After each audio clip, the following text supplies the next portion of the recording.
نظریہ تثلیث یا عقیدہ تثلیث کو ایمان میں سے نکال ہی دیا جائے، مسیحی ایمان میں سے، تو کلیسیا جو ہے وہ مناسب طریقے سے اتحاد اور یگانگت کی شکل اختیار کر لے گی.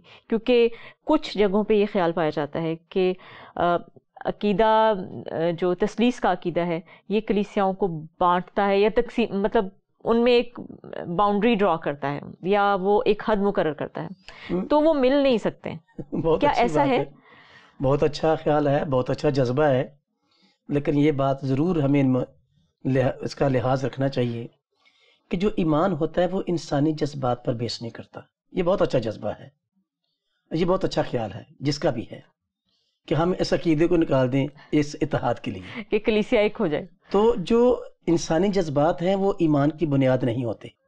ٹھیک. ایمانوں کی بنیاد خدا کا کلام ہوتا ہے، اور انسانی جذبات سے ہم اپنے ایمان کو عبارت نہیں کرتے. ہمارے ایمان میں جذبات ہوتے ہیں، لیکن یہ کوئی جذبہ نہیں ہوتا کہ ہم اپنے جذباتی ہو کر تو ایمان کو خارج کر دیں. ایمان کے بڑے اہم پہلو وہ تقسیم تو اس لیے ہے کہ وہ لوگ اپنی انسانی حکمت اور اپنی انسانی سوچ سے اپنی پسند سے کچھ چیز ڈیولپ کر کے تو اس کو آگے لے جانا چاہتے ہیں. لیکن عقیدے جو ہیں، میں کبھی کبھی سوچتا ہوں کہ لوگ نا فلسفی اور تھیولوجی کو سمجھتے نہیں ہیں. Theology is basically the thought of God and philosophy is a thought of man. اور انسان کے خیالات خدا کے خیالات نہیں ہو سکتے. بالکل. اور ایمان جو ہے وہ خدا کے خیالات، خدا کی رضا، خدا کی مرضی پر اسٹیبلش ہوتا ہے. انسانوں کے لیے ہوتا ہے، لیکن انسانوں کی مرضی پر بیس نہیں کرتا. یہ بہت اچھا جذبہ ہے، لیکن یہ تو بڑی بے عقلی کی بات ہے کہ ہم خدا کی مرضی کو پیچھے کر کے تو اپنے جذبات کو آگے لائیں ایک صرف اس اتحاد کے لیے. اور جن لوگوں کے اتحاد کی ہم بات کرتے ہیں وہ اپنی ذاتی خواہشات اور ذاتی دلچسپیوں کی بنا پر تقسیم ہوئے بیٹھے ہیں. عقیدہ تثلیث جو ہے وہ تو بائبل بیسڈ ہے، جس کی وضاحت پچھلے پروگرام میں بھی کر دی گئی. جی جی.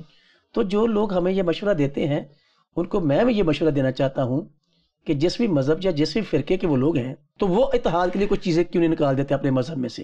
ٹھیک. ہمیں مشورہ دیتے ہیں کہ ہم 2 جگہوں پر تقسیم ہے، تو وہ اپنے اندر سے وہ چیزیں نکال دیں تاکہ وہ انسانی اتحاد قائم ہو جائے.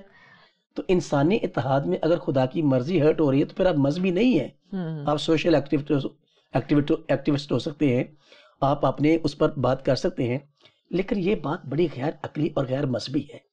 عقیدوں کی بنیاد انسانی جذبات نہیں ہوتے. ٹھیک. جذبہ اچھا ہے. بے شک. ایک سوال اور اسی سے متعلق ہے، وہ یہ کہ بہت دفعہ مطلب اس پہ بھی اعتراض اٹھایا گیا کہ ایمان کی جو شکل عقیدے کی صورت میں ہم دیکھتے ہیں وہ ماضی میں ہونے والی کچھ کاؤنسلز میں کا نتیجہ ہے.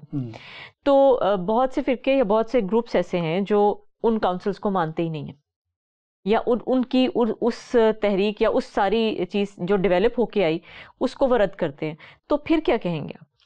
دیکھو بات یہ جو کاؤنسلز ہوئی ہیں جی، جو لوگ یہ سوال اٹھاتے ہیں یا تو شاید ان کاؤنسلز کے انعقاد کے مقاصد سے وہ واقف نہیں ہے، یا شاید وہ یہ سوچتے ہیں کہ یہ کاؤنسل صرف عقیدہ تثلیث کے لیے ہی ہوئی ہے.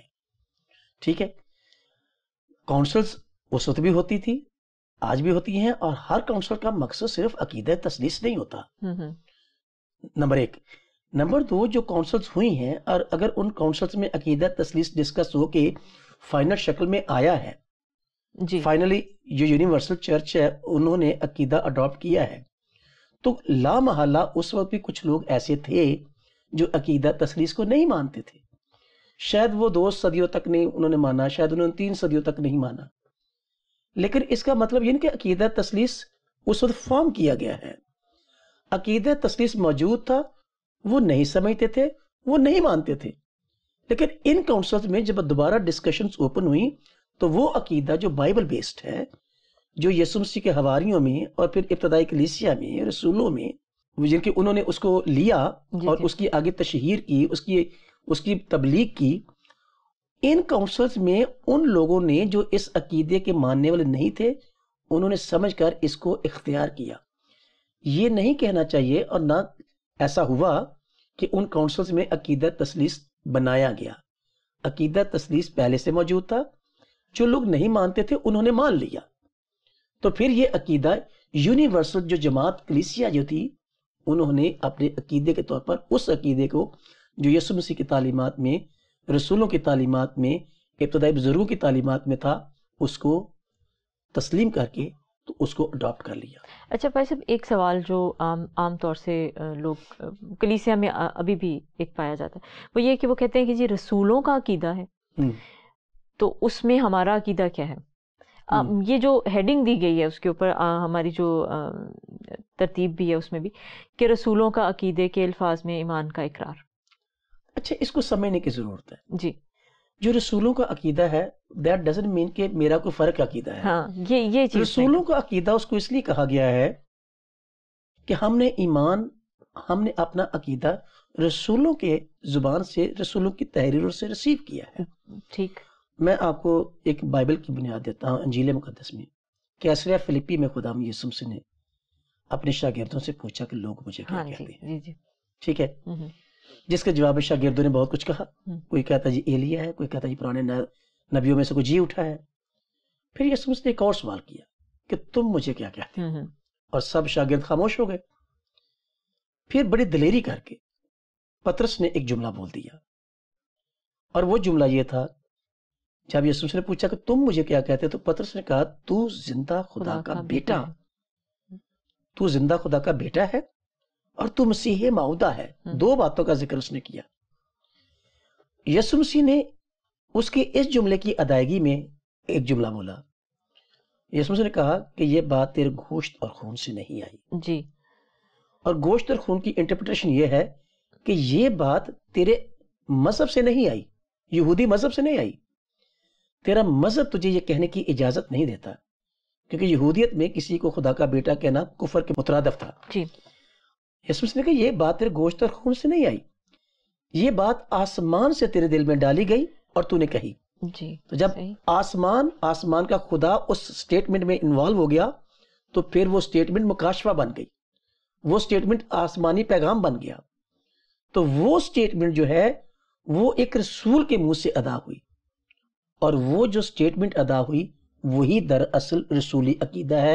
اور اسی عقیدے میں پھر وقت کے ساتھ ساتھ جیسے جیسے بدعتیں پھیلی اور ان بدعتوں کے ارتداد میں رد کیے جانے کے لیے چھوٹے چھوٹے جملے اسی جملے کے ساتھ ایڈ کر دیے گئے۔ ٹھیک، تو پھر وہ رسولوں نے ہی اس کو کیا، اس لیے اس کو رسولوں کا عقیدہ کہا جاتا ہے۔ ٹھیک، کیونکہ اس میں ہم اپنے ایمان کا اقرار جس طرح سے کرتے ہیں اور تینوں چیزیں ہم ڈسکس کرتے ہیں اس میں، اور اس پہ اپنے ایمان کا اظہار کرتے ہیں، تو وہ ہیڈنگ سے بہت اب ہم کچھ لوگ یہ سمجھتے ہیں کہ یہ رسولوں کا عقیدہ ہے۔ تو بلکہ میں ایک اور بیان کوٹ کرنا چاہتا ہوں کہ ہمارے پاس جو ایمان ہے وہ نبیوں کی بنا پر ہے، نبیوں سے ہم نے ایمان پایا ہے، رسولوں سے ہم نے ایمان پایا ہے۔ صحیح، جیسے پولس کہتا ہے کہ جو بات مجھے خداوند سے پہنچی وہ میں نے آپ کو پہنچائی ہے۔ بالکل۔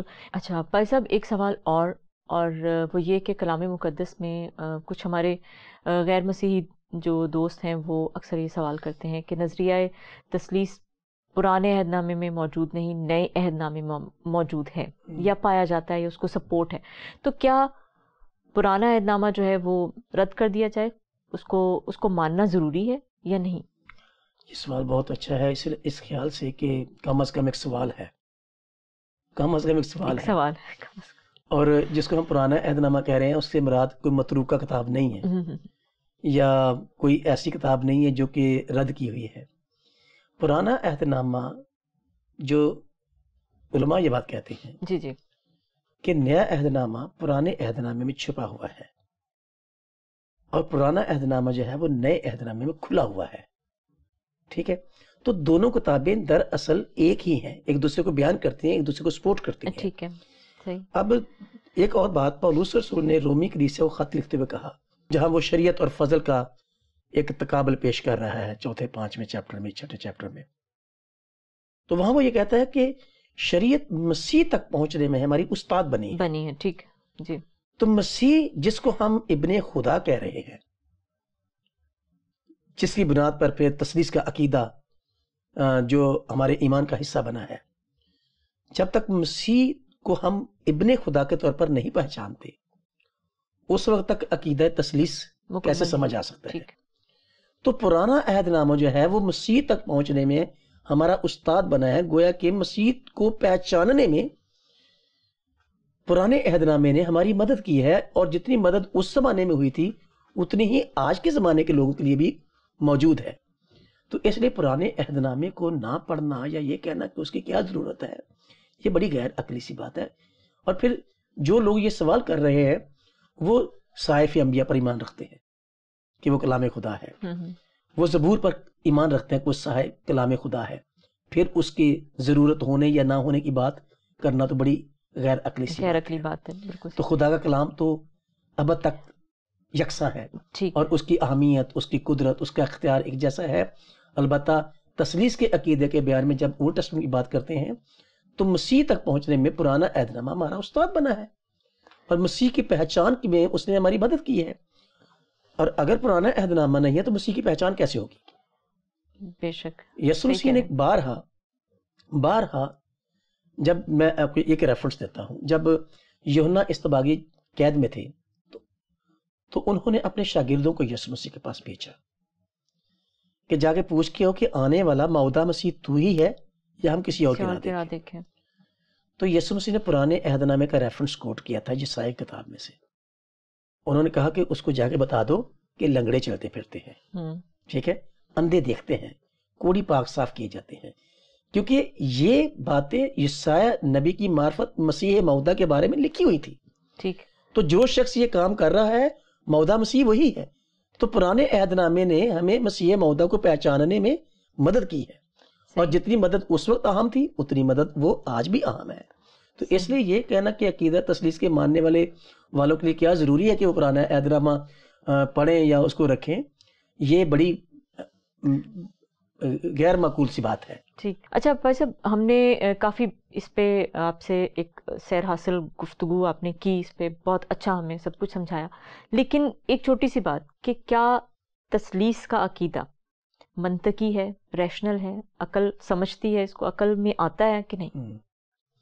بالکل یہ آتا ہے. دیکھو میں تو یہ سمجھتا ہوں کہ جو بات آپ کی عقل میں نہیں آتی وہ آپ کا عقیدہ کیسے ہو سکتا ہے.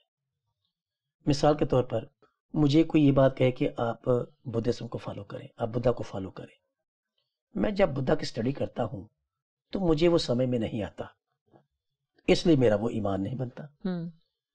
اس کے بعد میں کسی ہندو مذہب کی کتاب کو پڑھتا ہوں, مجھے سمجھ نہیں آتی, میں اس کو فالو نہیں کرتا, اور نہ میں ہندو ہو جاتا ہوں. میں اگر مسیحی ہوں تو میری سمجھ میں وہ باتیں آتی ہیں تو میرا عقیدہ بنتا ہے. ٹھیک. میں ایک اور بتاتا ہوں بات. جب خداوند یسوع مسیح ساؤل پر ظاہر ہوئے دمشق کی راہ پر, جی, تو ساؤل نے ایک سوال کیا کہ تو کون ہے. جب یسوع مسیح نے کہا کہ اے ساؤل تو مجھے کیوں ستاتا ہے, تو جب یسوع مسیح نے اس کو ایڈریس کیا تو اس نے اپنا نام نہیں بتایا کہ میں کون ہوں. پھر ساؤل نے اسے پوچھا کہ تو کون ہے. میں یہ سوچتا ہوں کہ اگر اس وقت آگے سے یسوع کے علاوہ کوئی اور نام اس کو مل جاتا تو وہ کس کے پیچھے چلتا؟ کیا وہ مسیحی ہوتا؟ جو کچھ اس نے سنا تھا وہی اس کا ایمان بن گیا. ٹھیک. اور وہ جو سنا تھا وہ اس کی سمجھ میں آ رہا تھا.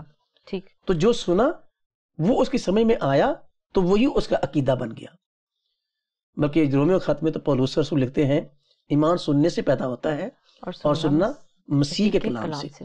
یہ باتیں میں اس لیے کر رہا ہوں کہ جو عقیدہ ہے وہ جب تک لاجیکل نہ ہو, عقلی نہ ہو, عقل میں نہ آئے, مجھے سمجھ ہی نہ آئے, تو پھر میرا عقیدہ کیسے ہو سکتا ہے؟ عقیدہ تثلیث میرا عقیدہ یا آپ کا عقیدہ یا مسیحیوں کا عقیدہ اس لیے ہے کہ یہ عقیدہ ہماری سمجھ میں آتا ہے, یہ لاجیکل ہے, یہ عقلی ہے.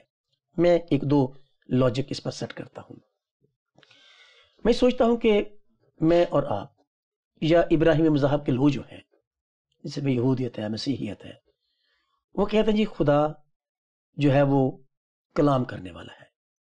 جو خدا کی ذات ہے وہ جب سے ہے وہ کسی زمانے میں بھی گنگی نہیں ہوئی. خدا کی ذات جب سے ہے وہ تب سے ہی بولنے والی ذات ہے. یہ بات ہم مانتے ہیں.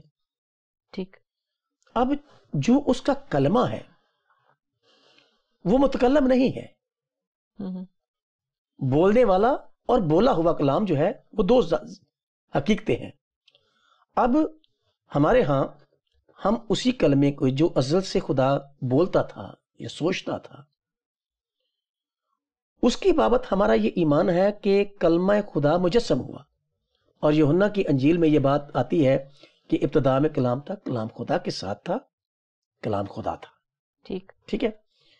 اور پھر ہم نے کہا کہ کلمہ خدا جو ازل سے خدا کے ساتھ ہے, جب وہ مجسم ہوا تو ہم نے اسے کلمت اللہ کہا, اللہ کا کلمہ کہا. اور کیونکہ لکھا ہے کہ کلام مجسم ہوا, اور جس کلام کے مجسم ہونے کی بات کر رہے ہیں وہ خدا کا کلام ہے.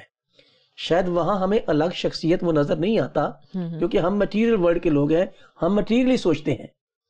لیکن وہ کلمہ جو ازل سے خدا کے ساتھ تھا وہ جب مجسم ہوا تو ایک شخصیت کے طور پر ہم نے دنیا کے لوگوں نے اس کو تجربہ کیا. تو پھر خدا اور کلمہ خدا جو مجسم ہے وہ دو الگ الگ نظر آ رہے ہیں. ٹھیک ہے. تو جو اب نظر آ رہے ہیں وہ پہلے نظر نہیں آتے تھے. تو اگر کسی کا نظر نہ آئے کوئی تو وہ اس بات کی دلیل نہیں ہوتا کہ وہ نہیں ہے. ٹھیک.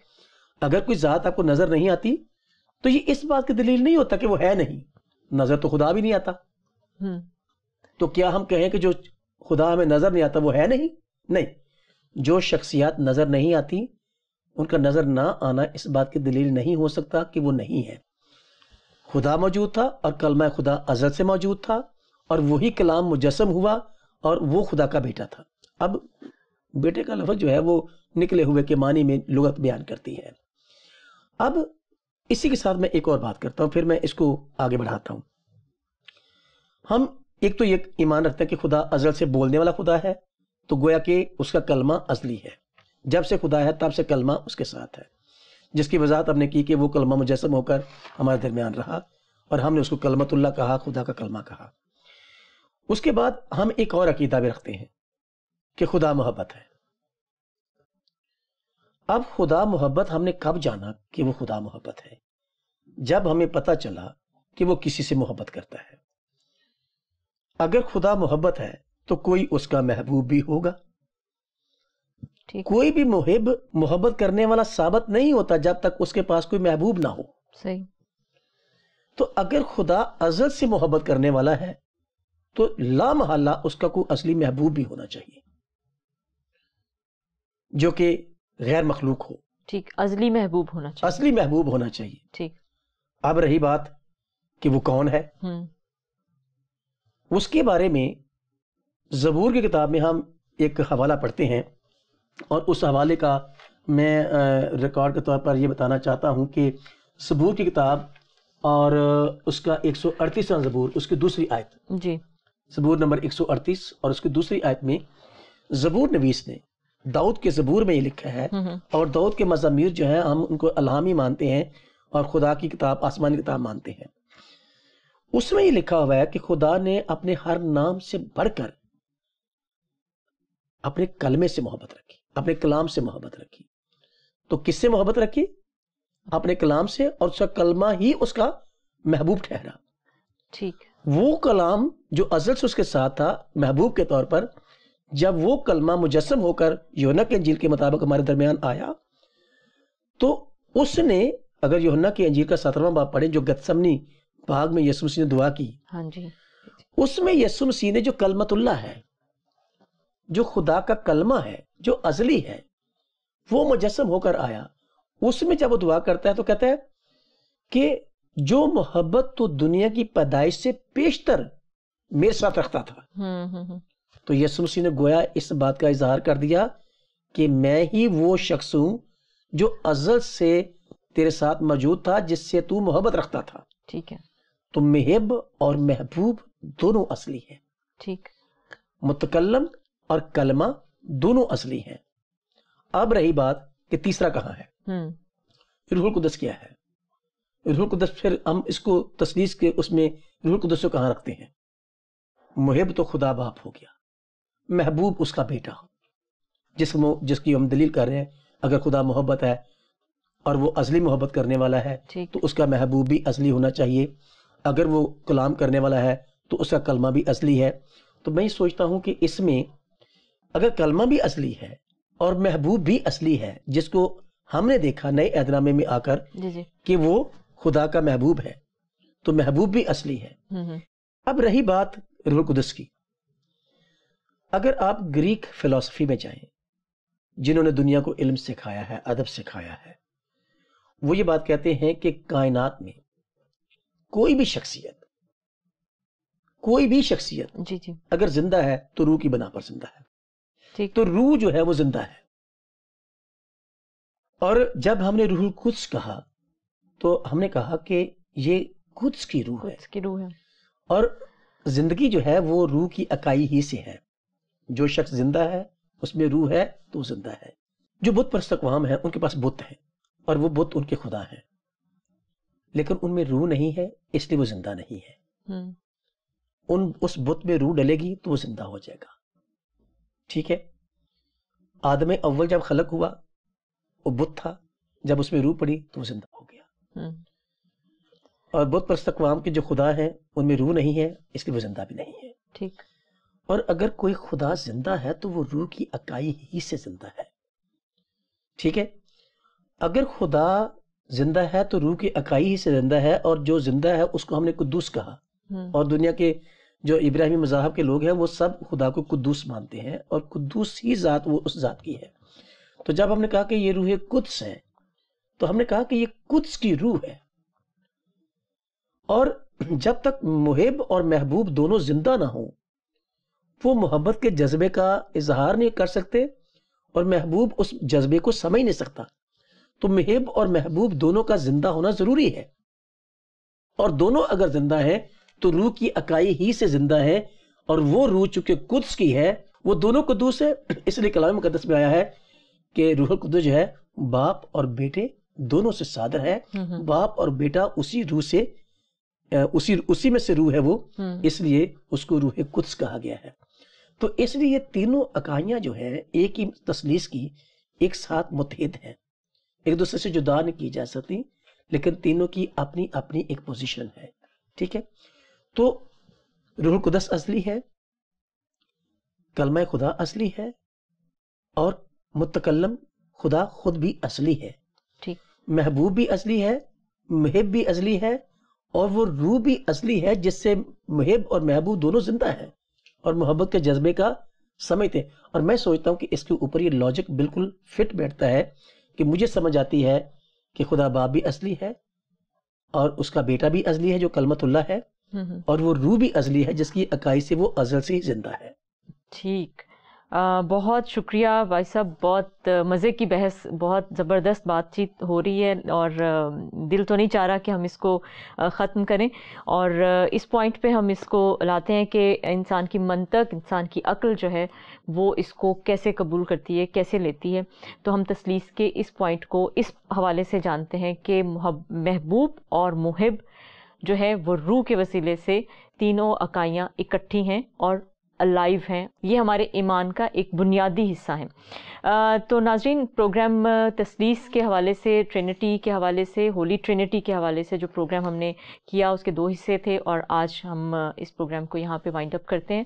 آپ کے اگر پھر بھی کوئی سوالات ہوں تو آپ ہمیں بھیج سکتے ہیں، اور اس کے ساتھ ہی ہم اس پروگرام کو ختم کرتے ہیں. پادری صاحب، آپ کا بہت بہت شکریہ، آپ نے بہت خوبصورت طریقے سے تثلیث کو ہمارے ناظرین کے لیے بیان کیا. ہماری ٹیم کو اپنی دعا میں یاد رکھیے گا. پروگرام کلام کی روشنی سے اس وقت اجازت. خدا حافظ.